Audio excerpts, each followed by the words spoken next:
Tu as tout essayé, le jeûne, les prières, les veillées, mais il y a toujours quelque chose qui t'oppresse, une lourdeur que tu ne peux pas expliquer, une fatigue dans l'âme, des pensées qui tournent en boucle, des cauchemars récurrents, un blocage invisible, une résistance que tu ressens mais que tu ne peux pas nommer. Écoute-moi attentivement. Ce que je vais te dire n'est pas une théorie, ce n'est pas un rituel, ce n'est pas une formule magique, c'est une vérité spirituelle. Et si tu l'acceptes, si tu la crois, si tu la vis, plus aucun esprit ne pourra t'opprimer. Ce que tu dois faire, c'est découvrir et t'approprier ton identité en Christ. Le problème, ce n'est pas l'oppression. Le problème, c'est l'ignorance. Tant que tu ignores qui tu es réellement, l'ennemi peut te manipuler, te faire peur, t'accuser, t'écraser. Mais dès que tu ouvres les yeux sur ce que Christ a accompli pour toi, dès que tu comprends ce que signifie être en lui, tout change.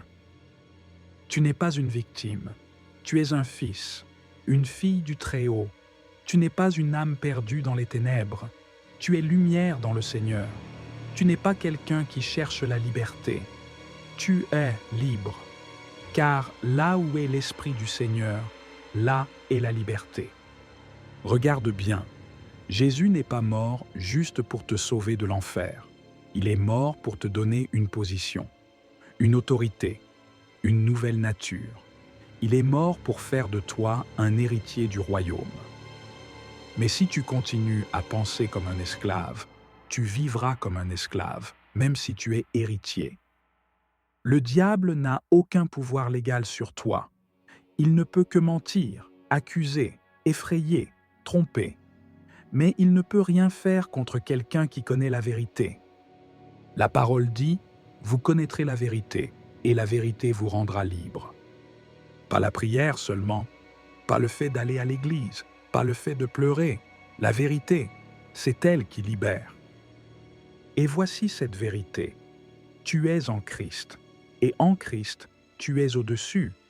Tu es assis avec lui dans les lieux célestes. Tu es couvert de son sang. Tu es rempli de son esprit. Tu es protégé par sa parole. Plus tu t'identifies à Christ, moins les ténèbres ont de prise sur toi. Ce n'est pas une question d'émotion, c'est une question de position. Quand tu déclares « Je suis en Christ », les chaînes tombent, les malédictions sont brisées, les esprits impurs reculent, l'oppression s'efface. Tu n'as pas besoin de supplier Dieu, tu as besoin de croire ce qu'il a dit. Tu n'as pas besoin de tout comprendre, tu as besoin d'avoir foi en sa parole. Alors maintenant, fais ceci. Arrête de dire « je suis faible », dis « je suis fort en Christ ». Arrête de dire « je suis seul », dis « Dieu est avec moi, il ne m'abandonnera jamais ». Arrête de dire « je n'y arrive pas », dis « je puis tout par celui qui me fortifie ». Commence chaque journée en déclarant la vérité sur toi-même. Lis-la, médite-la, parle-la, marche-la. Ta voix est une arme, tes paroles sont une épée. Ne reste plus silencieux, parle comme un fils, déclare comme un roi, prie comme un héritier. Dis-le maintenant, avec autorité. Je suis une nouvelle création. Je suis lavé, justifié, sanctifié par le sang de Jésus. Je suis revêtu de l'armure de Dieu. Je suis plus que vainqueur. Je suis libre. Je suis intouchable, car caché en Christ. Et au nom de Jésus, je refuse toute oppression, toute peur, toute accusation, toute attaque des ténèbres. Je proclame ma victoire.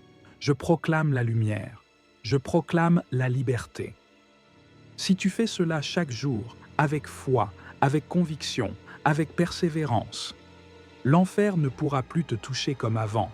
Tu deviendras un problème pour les esprits impurs, une menace pour les ténèbres, un ambassadeur du ciel sur la terre. Tu n'es pas n'importe qui, tu es un enfant du royaume, et quand un enfant du roi se lève, l'ennemi tremble. Fais ceci, et plus aucun esprit ne pourra t'opprimer.